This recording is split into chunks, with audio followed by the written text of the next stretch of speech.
Man, sales is tough. I'm just not cut out to be a salesperson. Have you ever felt that way? Selling doesn't need to be so difficult. My name is Harry Spate. I'm here to serve and to help you succeed. Join me as we discuss sales made easy.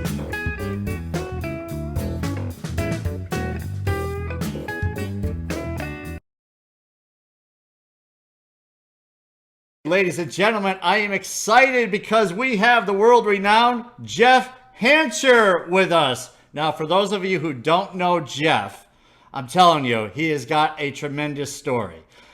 How many truck drivers do you know that become salespeople and then get into sales leadership? Well, we will be talking to one today, and I can't wait to hear about that journey.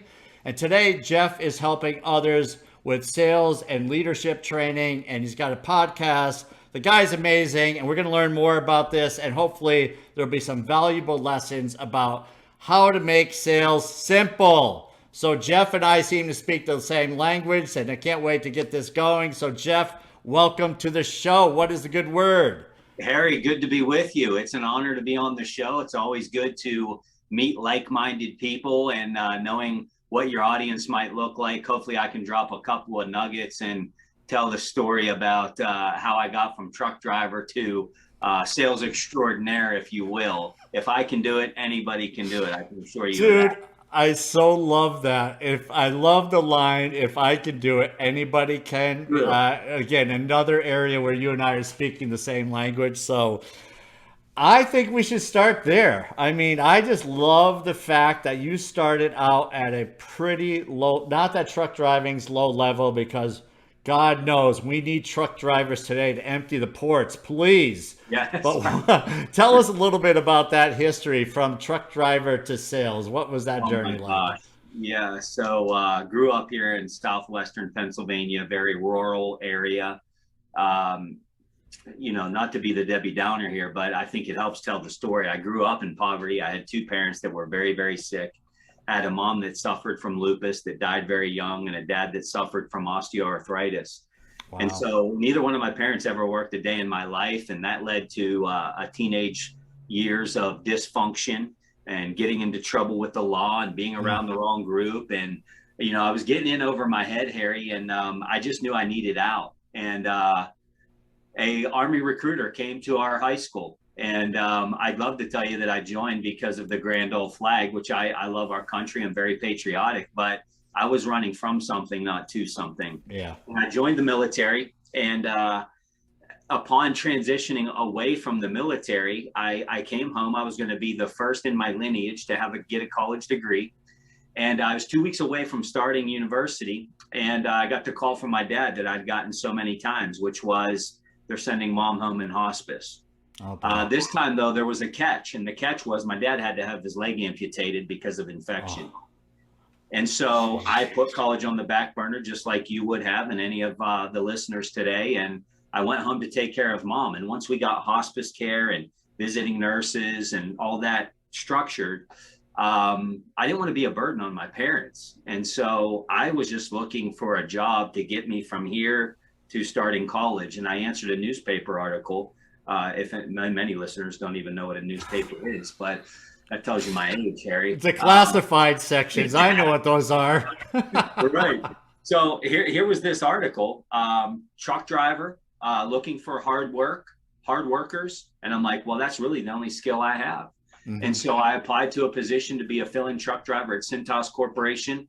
Many of you know them as the uniform people. And I went out there picking up dirty clothes and dropping off clean ones. And that led to a 24-year career and success beyond anything that I could have dreamed of.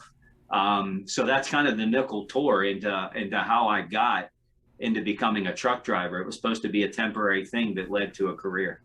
Yeah, that's amazing. And, heart goes out to your parents and what kind of challenges that must have been. And I mean, no one picks that life. And, Sure. The fact that you were raised with that and all the challenges that I can't imagine having kids that just left the teen world and knowing how tough it is to corral them. Yeah, and I totally get the fact about, running from something and running to something. So, Big difference. so let's just dive into that. So you were a truck driver for Cintas, and then how did you get into the sales? I mean, that's pretty interesting. I mean, typically people are looking like Cintas looking for college degrees. You know, they want sales background maybe. So tell us what happened there. All of the above are true. As a matter of fact, so how I became interested in sales, I'd love to tell you it's because I had great career ambition, but it wasn't. It was that here I was, this truck driver. We had our own room in our own area of the building, and every once in a while, these sharp dressed, polished shoes, nice car driving, watch wearing folks would come through, and they kind of looked the part, they acted the part, and I started asking, like, what do these guys do, and what's their role? And they told me they were salespeople, and what does that mean? Well, they go get new customers, and I'm like, how hard could that be? I mean, I could do that. I was one of the better truck drivers at the time. I was a high school athlete, very competitive. I'm a soldier. I'm a veteran now. Thank you for your service, by the way. Of course, of course. Yeah. So I'm like, this is a no-brainer. Like this is what I'm going to do. Now, I will say, Harry, that I wanted better for my life. At this time, I had my head on a little straighter. I'm married at the time. We're talking about starting a family, and I'm thinking about all those welfare office visits, all the days, months, years spent in hospitals, all the surgeries that I saw my parents go through. And I just knew, like, I don't know how it's going to happen, but it's going to be different. I'm going to be successful. I'm going to take care of my parents into their old age, and my kids are never going to experience what I had to experience. And if that meant going into sales, then that's what we're going to do. And I applied to the job, and we are like 5 minutes into the interview, and the hiring manager asked me this question: tell me the 6 steps of the sales process at Cintas. And I about fell off my chair. I'm thinking the audacity this guy has to ask me about a sales process when I looked the part, I talk, I got great results. And the reality was, he shut the interview down and he said, you're not even close to being ready. But he gave me some tools. And I went back at it after some Dale Carnegie training and reading a few books. I went back at it and I got the position, but it didn't start that way. It was a wake-up call that to be in a proper state of readiness, you got to be accountable, and you got to be improving, and you got to engage your motivation. And those were things I wasn't doing well that I had to adopt. I got the position and worked hard and continued to climb. Yeah, that's really amazing. Did the same person interview you again? No, but ironically, that person also got promoted several times. And when I became a global account manager for one of our divisions selling to the Fortune 100s, he was the president of that division. And we would always, now we're both a little more accomplished. And a matter of fact, I wrote him a 3-page retirement letter when he retired. And I told him how much I appreciated the tough conversation. Yeah. Which I think is one of the biggest missing things in leadership, is the lack of leaders being willing to give tough feedback. He gave it, but he also gave tools, and it transformed how I pursued success. And so we grew together, and I owe a lot of my success to him. Yeah, that's a great story. So you went back and you said, you know what, I'm not going to just stick here being a truck driver. I'm going to do what this guy suggested. So what was the first thing to join up with the Dale Carnegie group? Well, the first thing he told me to do was to get a mentor, and he assigned me to a guy by the name of Paul to become my mentor. The Dale Carnegie thing is a story all in and of itself. I was driving my truck, and a radio ad came on about, you want to be the best salesperson in the world? Come on down to Dale Carnegie sales training. And I'm like, wow, that's me. And so I called the number and learned it's a 12-week course. And then the sticker shock came. It was $2,500. I had about $2,700 that I'd been saving for like 18 months, trying to save for a home. And I tell my wife, like, if I'm ever going to advance, I don't have a college degree. I got to be the best at what I'm doing. I got to be the obvious choice. And so I show up at the first class in my best polo and Dockers. And here's all these people in like 3-piece suits, fancy. And I'm like, oh my gosh, I'm a fish out of water. I grew up in poverty, no direction. Nobody told me what I etiquette hear you. was. None Yeah. of this. And I'm like, this is not me.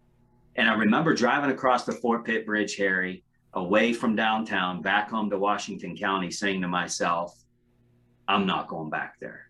Oh my Look, I goodness. got a good job now. It's a better job than I ever thought I would have. I bought a new vehicle, which never happened in our family. And you know what? Maybe this sales thing isn't for me. But I got about halfway home and I realized in that moment that this wasn't about me. And if I was going to ever have any level of success, I got to be willing to push through the discomfort and I got to show some level of improvement. And I went back to that class. I connected with Paul, and Paul started teaching me how to present. And on that 12th week of that Dale Carnegie class, we all had to give a presentation. The class voted who was the best, and I got voted as the best presenter. And Oh I my took goodness. that back to my general manager, and he was dumbfounded that I won this. Within 30 days, I was promoted into sales, and he reimbursed me my tuition. Oh, that's so great. What a great story. I got the chills, Unbelievable. man. Unbelievable. Yeah. So here's this kid that knew nothing and just had ambition. And Yeah. I knew I wanted more. Most people I find, Harry, they stop at the discomfort. This isn't me. This isn't. And I took ridicule from the other Yep. truck drivers. Oh, here comes corporate. Right. Here comes the sales guy. You're going to have the haters out there. But, you know, it's the old saying, if you want something you've never had, you better be prepared to do something you've never done. And sometimes that's a little discomfort and a whole lot of Yeah. criticism. Oh, And I was dude. ready to endure. Yeah, that's such a great story. So, would you describe yourself as a natural salesperson? I would say yes. I started my first business when I was 16. I started a flea market business. And I would go to auction houses and buy inventory, and I would set up on the weekends and sell the inventory, um, all out of necessity. And Hmm. so I always had that gift of gab, if you will. I didn't mind talking to strangers. I learned how to negotiate in the flea market Yeah. business. So I do think there's a natural side of it. However, I truly believe that with the right effort, there's probably people listening to this show right now, Harry, that are who I was. They're not in sales yet, but they know they've heard about all the big money and all this that you can get in sales, but they're like, that's not really my style. You know, I'm Hmm. not really that person. I'm not the extrovert. I'm not the life of the party. Here's what I'll tell you. There are attributes that will give you an advantage, but sales is about being willing to have some discomfort and be willing to face rejection. The great news about sales is you can suck at it and win if you are willing to work hard. And again, I'm living proof. The first 2 years, my closing ratio was abysmal. My Yeah. manager would always tell me, I don't even know how you're surviving. And the only Mm. reason was I was willing to knock on more doors. My Yeah. closing ratio might have been the worst in company history. You can win in sales if you're willing to work hard. Yeah. So true. Dude, there's so many different places to go on this one. I'm dumbfounded. But all right, so the whole natural sales thing, right? So if you're such a natural salesperson, let me ask you, what did you get out of the training when you went in that you went from one point where you were saying, this isn't for me, I'm going to use the Q word and quit, which clearly you did not do. But when you went back the next day and stayed there for whatever it was, 12 weeks, what were, a couple things that you got out of that really changed your outlook on things? Yeah, I would tell you it was the system. Yeah. It was the Okay. process. I think everybody that's not in a sales circle has this preconceived notion of what sales is. Salespeople are out there to manipulate and swindle people and paint rust and Yeah. all this stuff, right? But the reality is that's not it at all. Sales is a process. And look, there's people listening probably right now that are in sales, and they give the notorious what I call the show up and throw up, Hmm. meaning they Yeah. show up and they have a nice shiny widget and they just go and throw up product knowledge all over everybody and hope that their price points are right and that their widget is a little bit better than somebody else's. Meanwhile, they don't even know what. So what I got out of that sales training and what I've spent the better part of 2 decades teaching other salespeople is how to make sure that you're doing three things well in sales: that you're uncovering buying motives, that you're uncovering business objectives, and that you're uncovering decision makers or stakeholders. You can literally suck at presenting. And if you get those three things right in the discovery process, it'll help you navigate the path to a natural close. Because if we're not doing these things, our strategy is to wow them with, sizzle, but there's no substance. If we're selling coffee to people, we need to find out, do they like it for the caffeine or the taste? Is it decaf that they like, or do they like the jolt of espresso? No matter what kind of coffee you're selling, I need to know why you drink it. And salespeople miss this so often, and they have a mediocre or poor discovery process. This training helped me understand that, and I've been really driving that into salespeople ever since, because I don't care how well you communicate, and if you have a silver tongue or not, and you're the best looking in the room, and you're a competitor, if you don't get these three things right, you will lose. Yeah, so true. I mean, the show up and throw up mentality is just so common, even still, right? I mean, it just blows me away that this is going on as much. It is as prevalent as it probably ever was. Yeah. And I was talking to someone who had this sickness, right? The throw up sickness. And I'm like, what are you doing? It's like, I can't eat, because they were doing it to me. And I said, I've tuned out like after the first 7 seconds. And his response was, well, the more I say, there's a better chance that something will resonate. Right. So what's your thought on that? Yeah, well, that is the throw up mentality is, hey, if I just start communicating enough, something will pique their interest. I'm gonna have some level of a widget that's gonna pique their interest, and then I'm just gonna drill into that.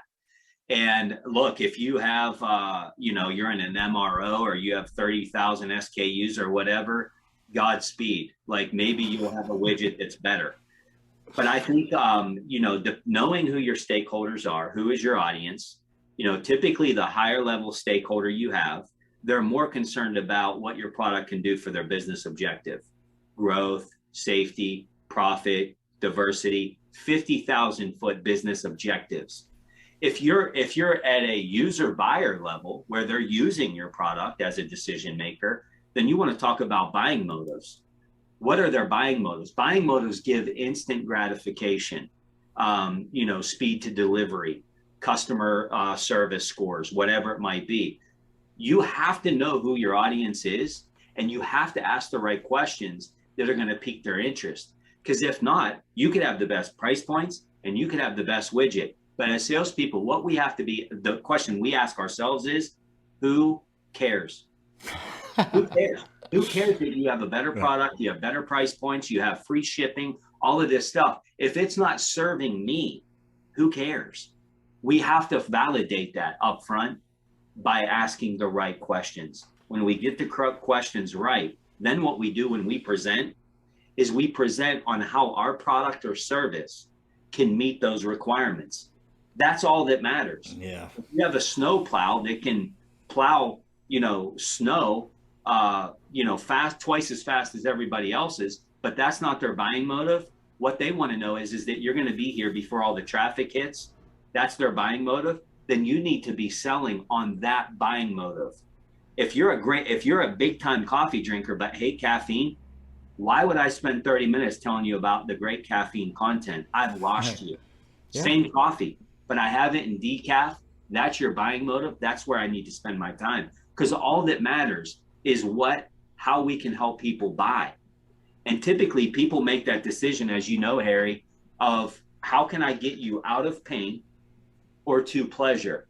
If you can't accomplish one of those two things, you end up in the sea of sameness, even keel. You have to push them to pleasure or out of pain. If you don't identify one of those two things and how your product and service can help them do one of those two things, at best, you might be able to give them a proposal and hope and pray that you're the cheapest price. That's not a great sales strategy. No, it's not. The idea of like, so I'm comparing this now to entrepreneurs, small businesses that want to scale, know they need to sell, and they struggle with that. So one of the first things out of the gate I notice, maybe you have too, is they feel that they should lead with, "I'm going to save you money." Right? Have you picked up on that? Is that, or is that just my observation? What's your thought about "I'm going to save you money" and why that's not necessarily a good thing to lead with? I would tell you that if the person that you're talking to, if that is something that is compelling them, you need to find a different stakeholder, because you could have the best product service in the world, and now you're trying to get beat up over price. Look, there are models out there that is their strategy, is to be the lowest cost. As a salesperson, that is not the arena I would want to play in. It just isn't. Yeah. And I would tell you, it's not a great idea to lead with price. I think it's a great idea to lead with value and Mm-hmm. lead with referrals and how you've helped other people in their industry, because now you have social proof that Right. other people are doing it, and I know I can do it for you. I think what we need to lead with outside of price, people lead with price because it's a path of least resistance. Mm-hmm. But then what if you can't help them save money? Matter of fact, we see this in sales all the time where we don't bring up money, but on the other end of the phone, they say, "What's your price?" They've made it about price right out of the gate. But that's not reality. Nobody asks the brain surgeon, "How much is the surgery going to cost?" Why? Because they're an expert, they're good at what they do, and they're going to get me out of a lot of pain. And I heard they're the best. Nobody negotiates a root canal. Right. You know, we let people do this. We've got to speak about value. We've got to speak about assumed business objectives and buying motives, and how we've helped other people do it like we can do it for them. That builds credibility, and it builds trust early in the sales cycle. Yeah, that's great. So those things. So if you're speaking to a group of entrepreneurs or an entrepreneur, what advice do you typically provide for them that if they're out trying to sell, what's the challenge that they have typically that you see, and what kind of advice might you give for those who are listening that it can be relatable for them? Can you think of any, for instance? Yeah, matter of fact, I would tell you this: entrepreneurs, in my experience, I'm a business consultant. They have the biggest opportunity as it relates to sales strategy. And I'm not going to say never and always, because there's some entrepreneurs out there that are amazing salespeople, but by and large, they're not. They're really good at making their widget or their service. They're an amazing pie maker, so they started a company, fill in the blanks, but they don't have a great sales strategy. Typically, what I see in that space is they have unbelievable product knowledge. They know their product inside and out. They know how it can serve people, and they know their competition really well. And so in that sales cycle, they can talk about as is and should be. This is as it is now with your current provider. This is how it should be with me. And that's typically where their sales process ends. They're not Hmm. asking good questions. They're just saying, "Here's how you're doing it now. Here's how I can do it for you. Here's my price." And they're getting a lot of objections. And here's what we find in sales, as you know, Harry: the best way to handle an objection is with a great presentation, and minimize these objections by getting ahead of them. And that's where, by and large, the small to medium sized business owner misses it, because they do go in, they know the competition, so they're exposing the as is and they're exposing the should be, but they start getting tore up at the proposal and closing stage due to price, due to not uncovering stakeholders, all these other things. And I think that's where the biggest opportunity is. Yeah, I mean, there's definitely tons of opportunity there. That I appreciate that. I remember working with a smaller software company, and their strategy was apparently they thought everyone wanted to work with them because they were number one. So you open up the proposal, and there's probably, no joke, 3 pages of accolades about them to Yeah. start, right? So clearly it was all about them, right? So it's not about the other, it's not about what, it's not about you, right? It's not about the stuff you're selling. It's got to be about who. right? It's got to be about the, That's back to the number one question we should be yeah, asking ourselves. Who cares? yeah, exactly. Who cares? I Right. think there's something to be said about having credibility, right? But it's like we can't make it about us for sure. Right. Yeah.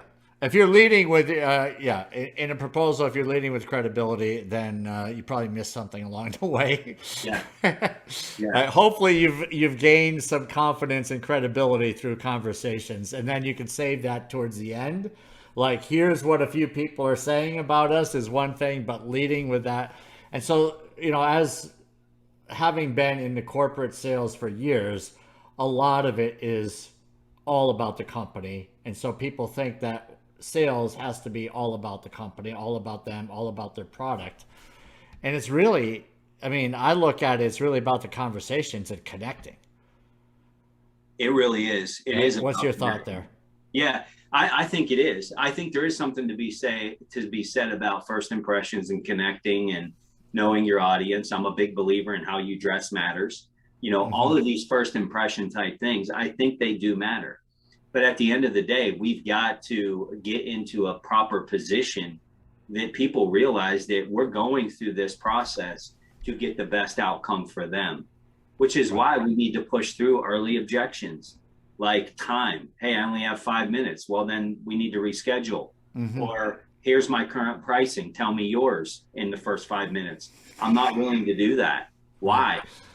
It's like going to the doctor. You go in there for an ingrown toenail or whatever. They're taking your temperature, your blood pressure, all of your pulse, all of these other things. Well, why? I came in for a toe issue. Right. Well, we need to make sure that there's not other things going on and Sure. that we're treating this the right way. As salespeople, that's kind of what we're doing. And we go in with this mission, or should be going in with this mission, to have a logical process to get us to a natural end. And we let somebody else take the wheel and try to drive us into a place that's going to set us up to fail and set them up to fail. No great surgeon is going to say, so how do you think we should go about this? How do you think we should get the tumor off your brain? Crazy, Yeah. right? Right. Yeah. Like, no, they're the expert.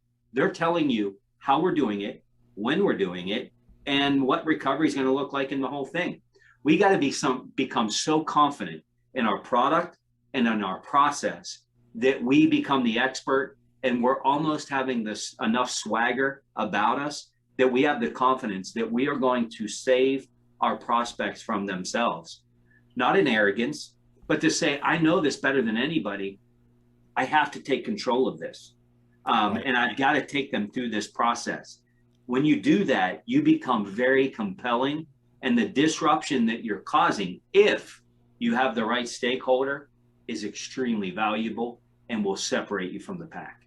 Yeah. And that's really the key thing is because not everyone is the right stakeholder for that conversation. Facts. Right. Some Yeah, people feel like they know it all. that's a fact. So they're calling you in and say, look, my toe needs to be amputated or whatever, right? I need a band, whatever it is, right? They have already decided because they've researched and they say, I know. So at that point, how do you kind of help that person along to understand, or what do you do to help them understand that there may be a different way of looking at it?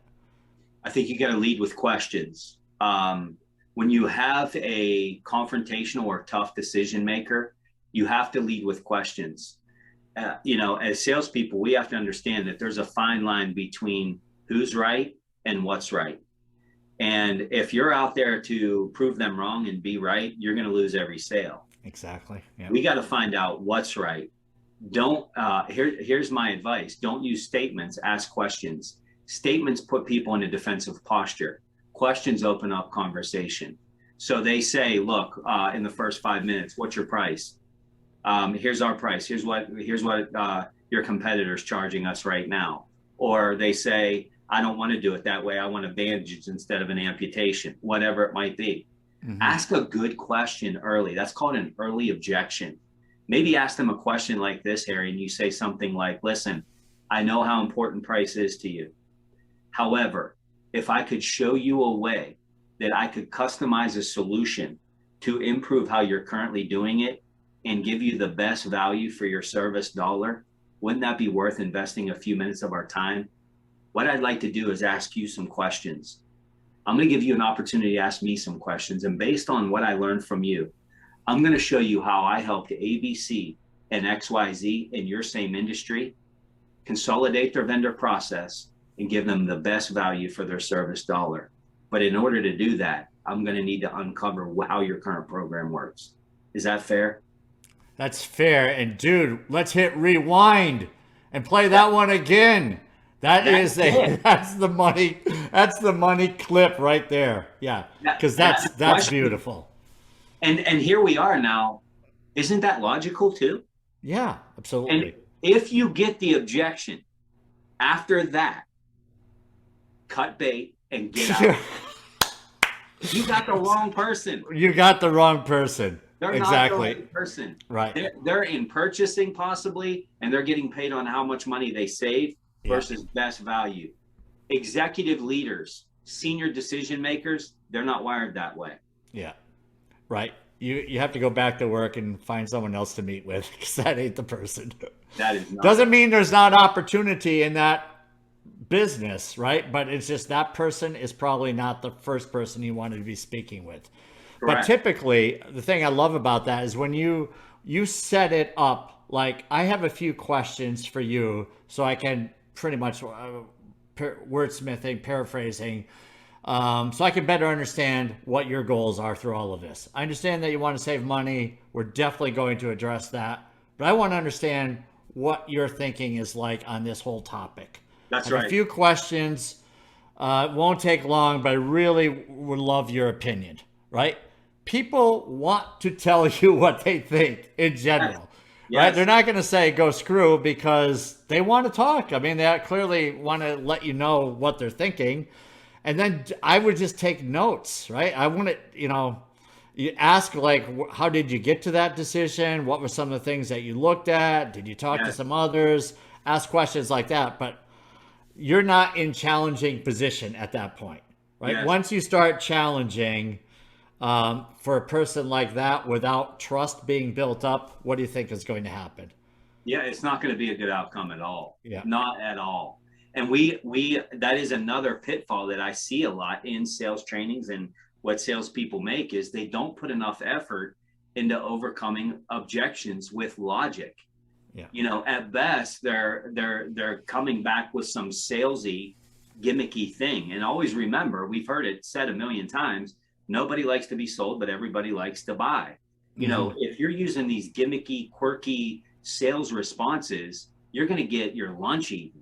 But if you literally invest time into overcoming objections properly, which, by the way, in sales, don't we get them a lot? Right. Like 9 out of 10 times we're getting them. Why? People don't like change. You got to get really good at overcoming objections, which, by the way, if I were to challenge the listener right now, after this episode, grab your legal pad and your pen and write down all the objections that you normally get. You'll be hard pressed to get to 15. Here's some good news. You only got to get great at overcoming 15 objections. Yeah. And I mean, be great at it, because you're going to get them a lot. Right. And I think one of the key things is to have stories tied in with those. I refer to them as concerns, which is a whole nother topic, trying to make the word less of a barrier, us against them. But the same thing, right? Have a story for each one of those concerns / objections, because people have them, right? Yes. No one says, you know what, Jeff, I'm looking to buy what you're selling today. Come on in. Tell me what you got. My checkbook's ready, right? I got the checkbook out. Right. So, yeah, that doesn't happen very often, unfortunately. But stories, this is great. Gary. I mean, have stories, have testimonials. Yeah. Show a lot of empathy with the objection. There's things as consumers that we've all been to the car lot saying, this is what we're buying. And then after a couple of questions, we ended up buying a higher model because of the technology package or the fuel economy or whatever it might be. We've all done that because it made sense to us. And they tell us about, hey, Mr. Hancher, I know how you feel about, this 4-cylinder car, but I can get you in an 8-cylinder. And, Harry was just in here yesterday. He felt the same way. Back to the fuel felt found. These Beautiful. stories, these testimonials, they give a little bit of peace of mind, and they help us get our prospect in a better position to win. Yeah, totally. Peace of mind, relatable. I'm not alone. This is great stuff.